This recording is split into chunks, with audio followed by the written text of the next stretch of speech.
श्रीगौरी वक्त्रपद्मार्का श्रीविघ्नेशा गजानना उत्तिष्ठ सुरसम्पूज्या त्रैलोक्यं पालनं कुरु श्रीगौरी वक्त्रपद्मार्का श्रीविघ्नेशा गजानना उत्तिष्ठ सुरसम्पूज्या त्रैलोक्यं पालनं कुरु उत्तिष्ठोत्तिष्ठ हेरम्बा उत्तिष्ठ गणनायका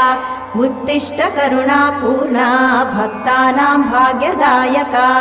उत्तिष्ठोत्तिष्ठ हेरम्बा उत्तिष्ठ गणनायका उत्तिष्ठ करुणापूर्णा भक्तानां भाग्यदायका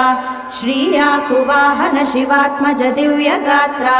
श्रीभिन्नदन्तधनुजान्तक सूक्ष्मनेत्रा